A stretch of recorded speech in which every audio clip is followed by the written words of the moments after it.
नमस्कार, मैं सुबोध मंडल आज आप लोगों के सामने अत्यंत ही प्रसिद्ध कवि विद्यापति पर चर्चा करने के लिए उपस्थित हुआ हूँ। यह सहज सत्य है कि विद्यापति मध्यकाल में पूर्वांचल के सबसे अधिक लोकप्रिय कवि थे। विद्यापति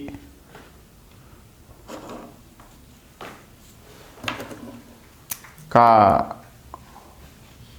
अर्थ होता है विद्या का पति, अर्थात विद्या का स्वामी, और अंग्रेजी में कहें तो मास्टर ऑफ नॉलेज।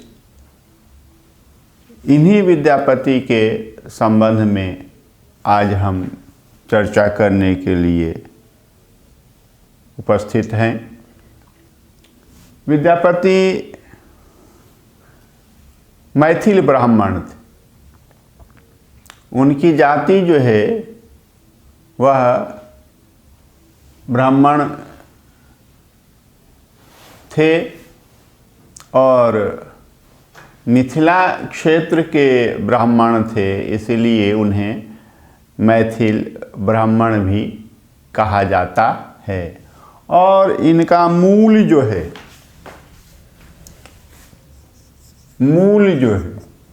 वह विषयीवार है। मूल जो है वह विषयीवार है और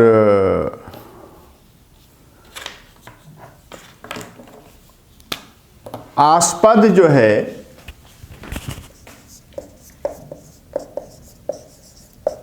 वह ठाकुर। यह ध्यान में रखना है, आस्पद जो है उनका वह ठाकुर है। और इस प्रकार से विद्यापति का पूरा नाम अगर पूछना चाहें, जानना चाहें, तो विद्यापति का पूरा नाम जो है वह जो है पंडित विद्यापति ठाकुर। पंडित विद्यापति ठाकुर।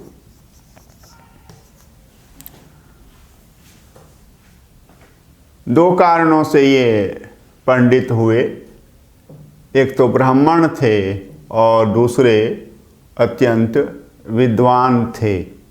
इस कारण इनको पंडित कहा जाता है। और विद्यापति मूल नाम हुआ और ठाकुर आस्पद हुआ। आस्पद अर्थात लास्ट नेम जो है उनका ठाकुर। पूरा नाम पंडित विद्यापति ठाकुर। और इनके जो पितामह थे या दादा,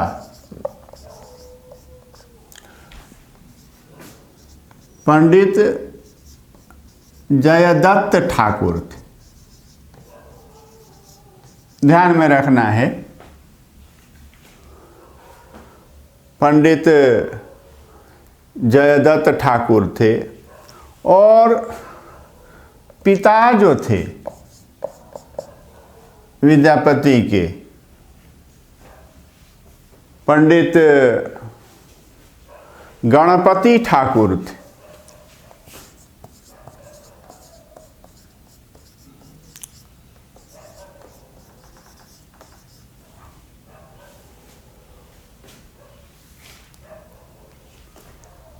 पंडित जयदत्त ठाकुर दादा थे, पितामह थे, और पिता पंडित गणपति ठाकुर थे। दोनों ही मिथिला के राज पंडित थे।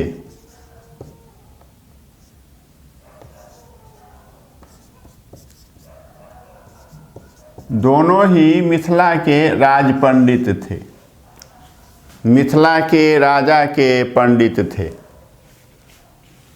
राज पंडित थे और इनके गुरु जो थे पंडित हरि मिश्र थे।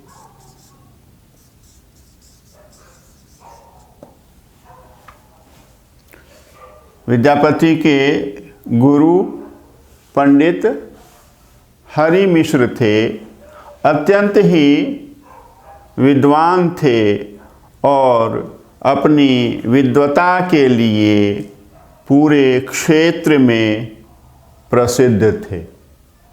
और विद्यापति के सहपाठी जो थे, क्लासमेट, विद्यापति के सहपाठी जो थे पंडित जयदेव मिश्र थे। और ये अत्यंत ही प्रसिद्ध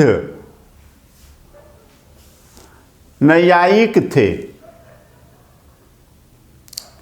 कानूनगो थे। पंडित जयदेव मिश्र विद्यापति के गुरु पंडित हरि मिश्र के भतीजे थे और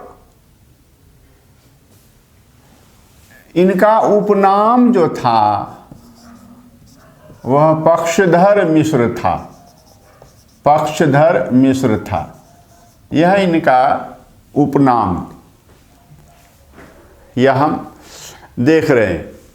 और विद्यापति के बाल सखा जो थे, बाल मित्र जो थे, शिव सिंह थे। यही बाद में आगे चलकर मिथिला के राजा हुए बाल सखा या बाल मित्र, जो विद्यापति के थे शिव सिंह थे।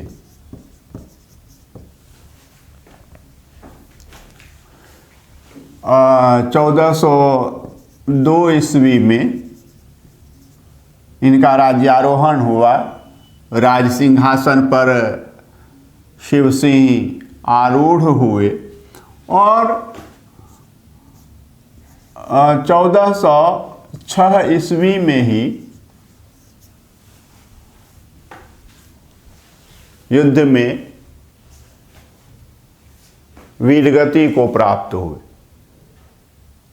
तो यह 4 वर्षों का समय जो है, 1402 ईस्वी से 1406 ईस्वी तक का 4 वर्षों का जो समय है, वह विद्यापति के लिए स्वर्ण काल है।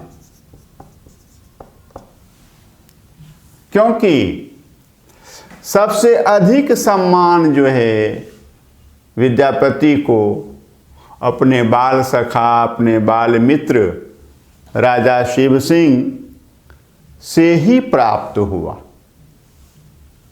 राजा शिव सिंह ने इन्हें विस्फी नामक गांव जो है दान में दिया था और विस्फी को विस्पी भी कहते। यह ध्यान में रखना है। यह गांव जो है जहाँ विद्यापति का जन्म हुआ था, विस्फी गांव में ही यह गांव जो है राजा शिव सिंह ने, उनके बाल सखा ने, बाल मित्र ने विद्यापति को दान में दे दिया था, दान स्वरूप भेंट किया था। और राजा शिव सिंह ने ही विद्यापति को अभिनव जयदेव की उपाधि प्रदान की थी। ध्यान में रखना है। विद्यापति ने भी क्या किया, अपने गीत या पद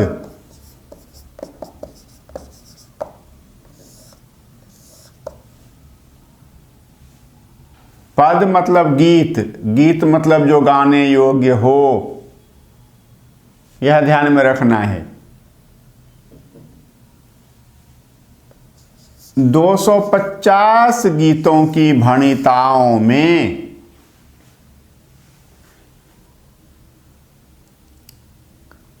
अपने बाल सखा, अपने बाल मित्र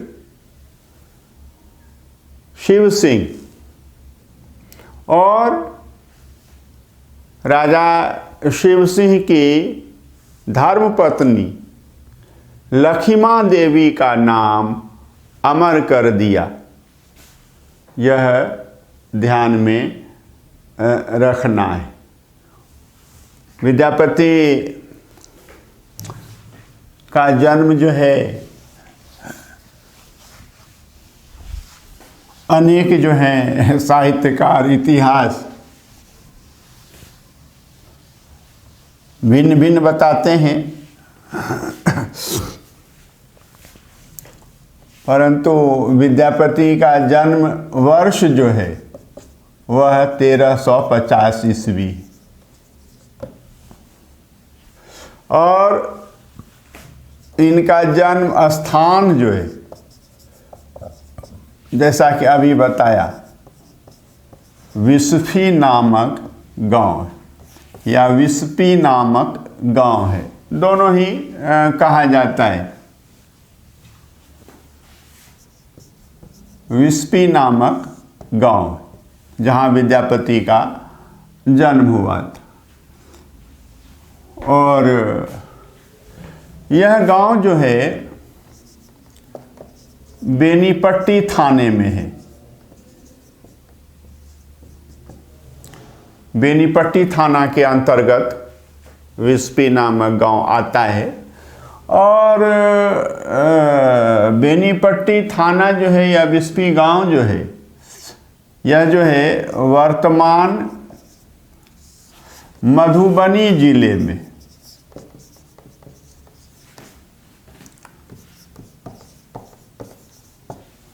अभी जो मधुबनी जिला है यहीं पड़ता है यह विस्फी नामक गांव। जब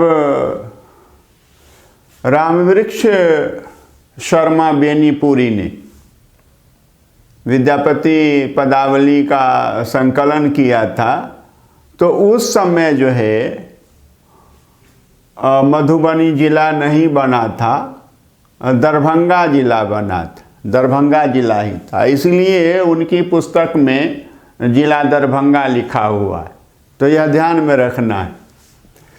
और यह कहाँ है? तो यह बिहार में। तो विद्यापति का जन्म बिहार राज्य के वर्तमान मधुबनी जिले के बेनीपट्टी थाना के अंतर्गत 1350 ईस्वी में विस्फी नामक गांव में हुआ था। और विद्यापति की मृत्यु का वर्ष क्या है? 1448 ईस्वी।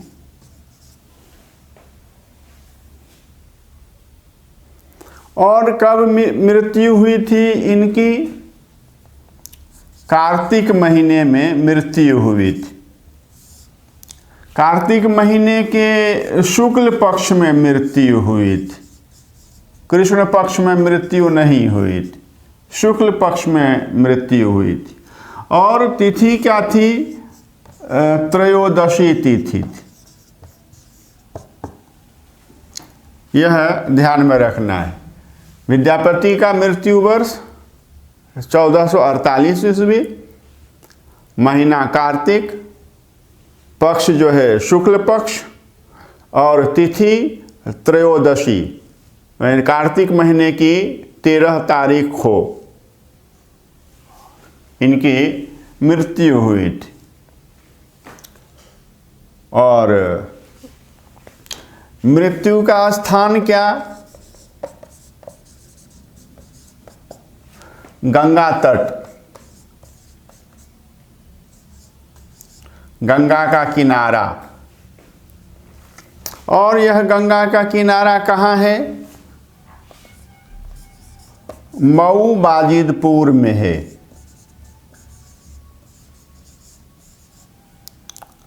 मऊ बाजिदपुर का नाम जो है अब विद्यापति नगर कर दिया गया है।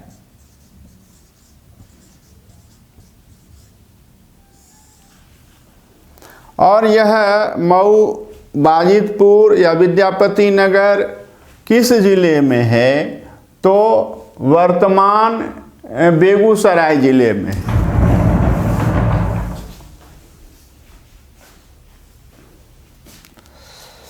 वर्तमान जो बेगूसराय जिला है,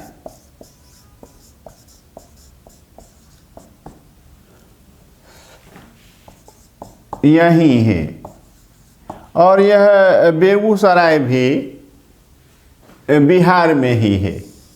यह ध्यान में रखना है। विद्यापति का व्यक्तित्व जो है बहुआयामी था। वे बहुआयामी प्रतिभा के अत्यंत धनी थे। वे प्राचीन मिथिला विश्वविद्यालय के आचार्य थे, प्रोफेसर थे, राजकवि थे, राजपंडित थे, गायक थे, नर्तक थे, इतिहासकार थे, भूगोलवेत्ता थे, नीतिशास्त्री थे, नाटककार थे, लिपिकार थे,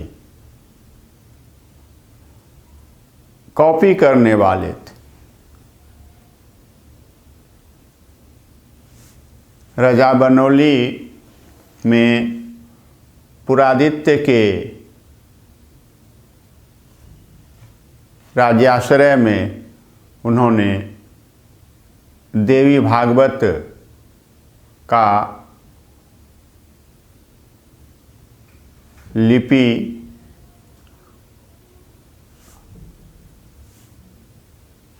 करण किया था, इसलिए लिपिकार थे। देवी भागवत की उन्होंने कॉपी की थी। कथाकार थे, जैसे पंचतंत्र आदि की कथा है तो उसी आधार पर उनकी पुस्तक है, रचना है, जिसमें विद्यापति के कथाकार व्यक्तित्व के दर्शन होते हैं। ज्योतिषी थे, ट्यूटर थे, और उन्होंने रजा बनौली में ही पुरादित्य के आश्रय में रूपधर को ट्यूशन दी थी, रूपधर को पढ़ाया था। विद्यापति का जो है शैशव काल और बाल्यकाल ही सुख में बीता, व्यतीत हुआ, और उनकी युवावस्था जो है घोर संघर्ष में व्यतीत हुई, और उनकी वृद्धावस्था जो है अभावजन्य कष्ट में व्यतीत हुई। यह ध्यान में रखना है। केवल बाल्यकाल और शैशवकाल और बाल्यकाल ही इनका सुख शांति में व्यतीत हुआ। युवावस्था जो है इनकी घोर संघर्ष में व्यतीत हुई, और वृद्धावस्था में अभावजन्य कष्ट में, घोर अभाव का जीवन और अभाव से उत्पन्न जो कष्ट होते हैं उसका जीवन विद्यापति को जीना पड़ा था। तो इसीलिए ध्यान में रखना है, क्योंकि अनेक विद्वान यह कहते हैं कि विद्यापति अपने मुंह में चांदी का चम्मच लेकर उत्पन्न हुए थे। तो यह इतनी ही दूर तक सत्य है, बहुत अधिक दूर तक यह सत्य नहीं है जैसा कि मैंने बताया। विद्यापति को कितनी भाषाओं का ज्ञान था? तो विद्यापति को 4 भाषाओं का ज्ञान था। संस्कृत का ज्ञान था, प्राकृत का ज्ञान था, अवहट्ठ का ज्ञान था और देश भाषा या लोक भाषा या जन भाषा मैथिली का ज्ञान था। मैथिली अब स्वयं एक भाषा का रूप धारण कर चुकी है। संविधान की 8वीं अनुसूची में मैथिली भाषा की प्रविष्टि हो चुकी है और इसके पहले जो है मैथिली हिंदी की एक उपभाषा ही मानी जाती रही है। हिंदी साहित्य के इतिहास में मैथिली जो है वह जो है हिंदी की उपभाषा ही मानी जाती रही है। और हिंदी साहित्य के इतिहास में केवल मैथिली कवि विद्यापति को ही साहित्यकारों ने स्थान दिया है और उनके बाद के मैथिली साहित्यकारों को हिंदी साहित्य के इतिहास में स्थान नहीं दिया गया है। यह भी हिंदी साहित्य का इतिहास दर्शन विषय के अंतर्गत अत्यंत ही समझने वाली बात है, समझने वाला विषय है। विद्यापति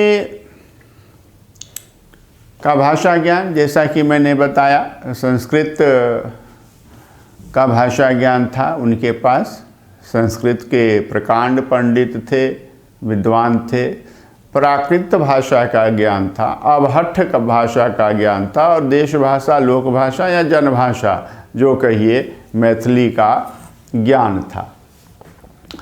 और विद्यापति ने इन 4 भाषाओं में रचनाएं की हैं, क्योंकि अधिकतर विद्वानों ने यह कहा है कि संस्कृत में उन्होंने रचनाएं की हैं, प्राकृत में रचना उन्होंने की हैं। इसकी चर्चा प्रायः विद्वानों ने नहीं की है। और अवहट्ठ में तो उनकी रचनाएं हैं ही, और देश भाषा, जनभाषा मैथिली में उनकी रचना है। विद्यापति ने संस्कृत में 15 पुस्तकें लिखी। सबसे अधिक पुस्तकें उन्होंने संस्कृत में ही लिखी। संस्कृत में उन्होंने पुस्तकें क्यों लिखी हैं, रचनाएं क्यों की हैं? इसके 2 मुख्य कारण हैं। पहला कारण यह है कि संस्कृत परंपरा से विद्वानों की भाषा थी, इसलिए अपने पांडित्य के प्रदर्शन के लिए, अपने पांडित्य का परिचय देने के लिए विद्यापति ने संस्कृत भाषा में रचना की, एक कारण। दूसरा कारण, संस्कृत मिथिला राज्य की राजभाषा थी। इस कारण से भी उन्होंने संस्कृत में रचनाएं की हैं। प्राकृत में जो गोरक्ष विजय एकांकी नाटक, गोरक्ष विजय जो एकांकी नाटक है, उसमें उन्होंने प्राकृत भाषा का प्रयोग किया है।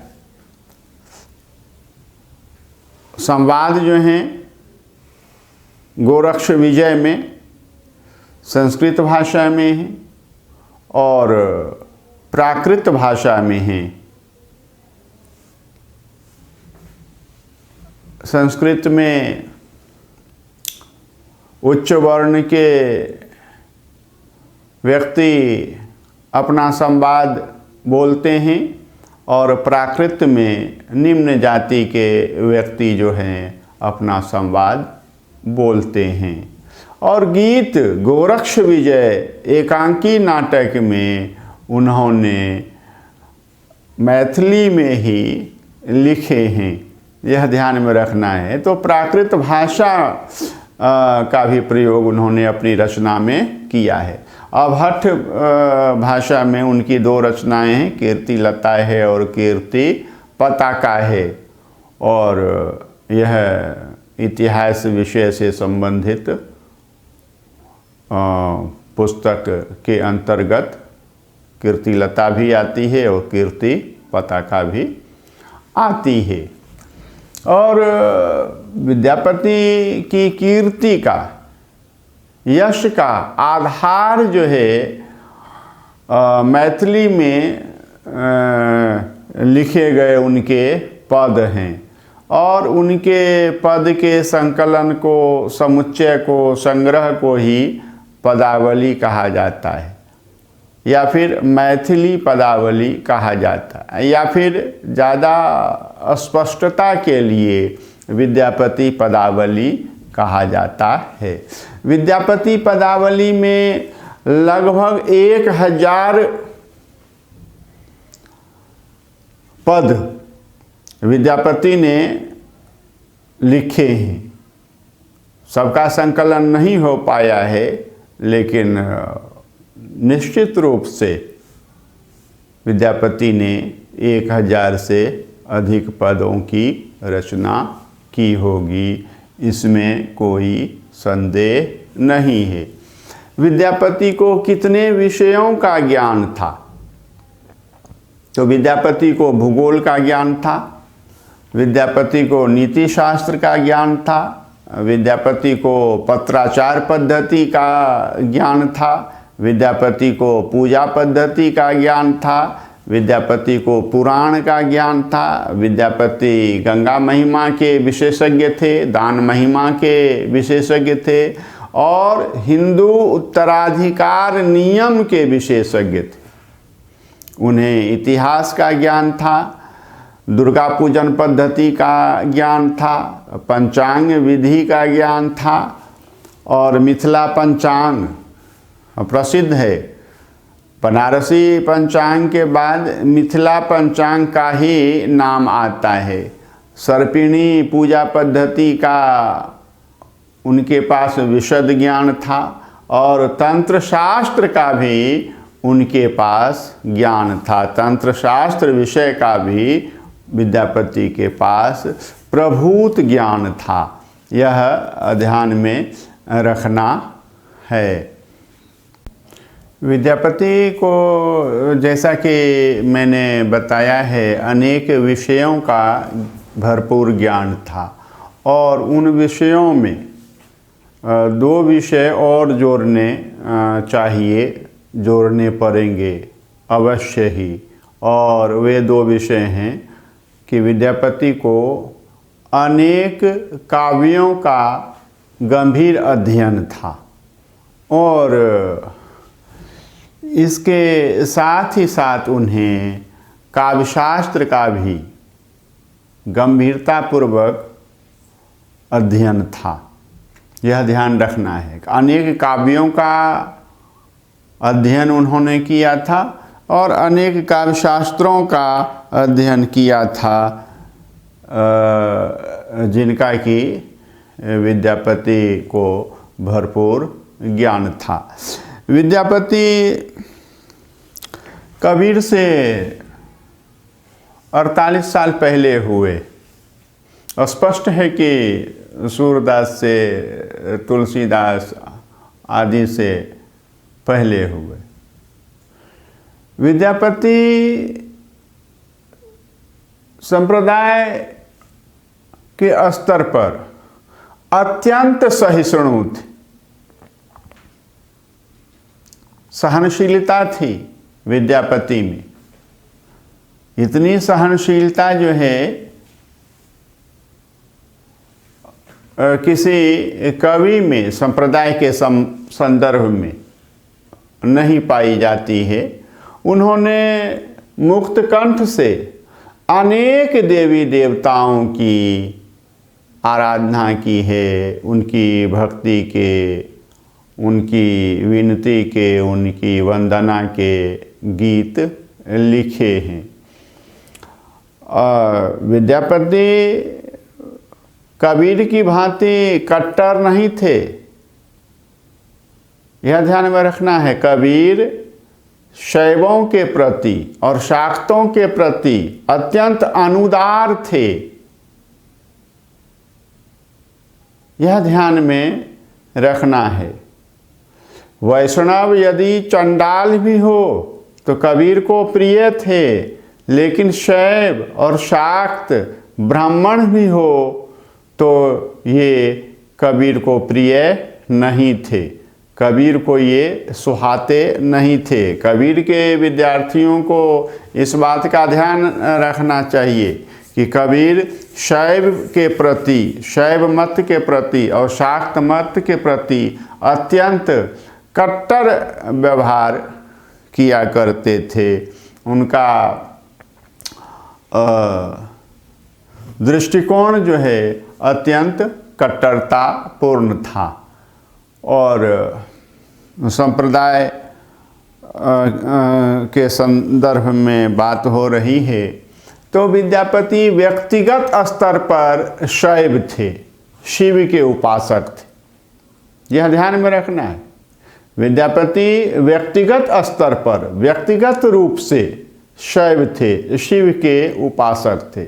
और सामाजिक स्तर पर, सामाजिक व्यवहार में वह बहुदेववादी थे, क्योंकि अनेक देवी देवताओं की उन्होंने वंदना की है और मुक्त हृदय से उन्होंने वंदना की है। यह बता रहा हूँ, यह नहीं है, इस पर विद्वानों ने विचार नहीं किया है कि व्यक्तिगत स्तर पर विद्यापति शैव थे, शिव के उपासक थे, और सामाजिक व्यवहार के स्तर पर वे बहुदेववादी थे।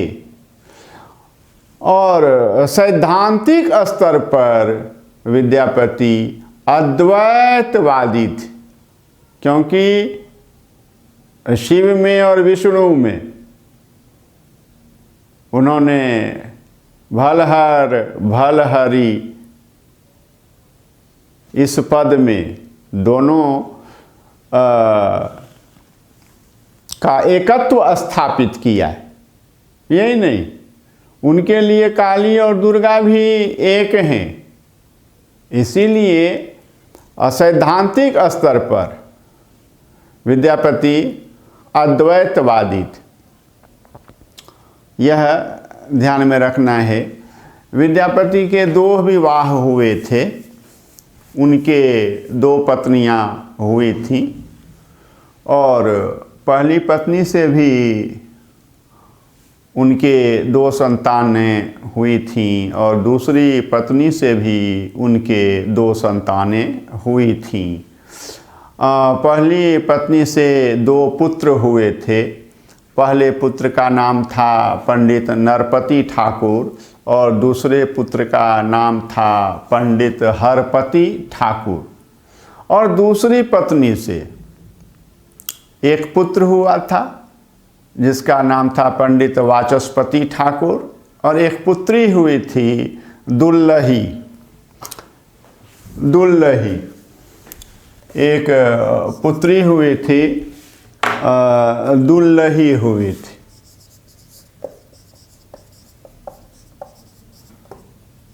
कहीं कहीं यह दुल्हई भी लिखी गई है, और यह दुल्ही हो या दुल्लही हो, वो संस्कृत के दुर्लभी का अपभ्रंश रूप है, यह ध्यान में रखना है। तत्सम संस्कृत का रूप है दुर्लभी, उसी से अपभ्रंश में दुल्लही या दुल्ही जो बेटी हुई थी विद्यापति के, यह है। और विद्यापति की कुल देवी जो थी वह विश्वेश्वरी देवी थी, कुल देवी विद्यापति की। विश्वेश्वरी देवी थी और विद्यापति का जो सेवक था, चाकर था, या मैथिली में जिसको टहलवा कहते हैं, वह जो था उगना नाम का था। उगना नाम था उसका, सेवक चाकर या टहलवा का उगना नाम था।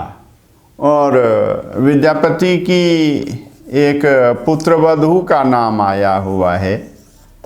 विद्यापति की पुत्रवधू का नाम चंद्रकला था। यह भी विदुषी थी, विदुषी महिला थी चंद्रकला, पुत्रवधू थी इनकी। किस बेटे की पत्नी थी यह स्पष्ट नहीं हुआ है, लेकिन यह विदुषी स्त्री थी और इन्होंने भी रचनाएं की हैं। यह जो है उल्लेख मिलता है। यह ध्यान में रखना है कि रामवृक्ष शर्मा बेनीपुरी का जो विद्यापति पदावली संकलन है, उसमें उन्होंने विद्यापति की माता का नाम हासिनी देवी लिखा है। यह गलत है, सरासर गलत है। हासिनी देवी जो है राजा शिव सिंह की माता का नाम, और अपनी भणिता में, मैथिली पद की भणिता में विद्यापति ने साफ साफ स्पष्ट रूप से हासिनी देवी का, हासिनी देई का वर्णन किया है। यह ध्यान में रखना है। कहीं कहीं लोग इस तरह के भ्रम में पड़ जाते हैं, तो हमें भ्रम में नहीं पड़ना है। विद्यापति पर इतना जो है पढ़ने लिखने और समझने के बाद फिर हम अगले वर्ग में आगे बढ़ेंगे। बहुत बहुत धन्यवाद।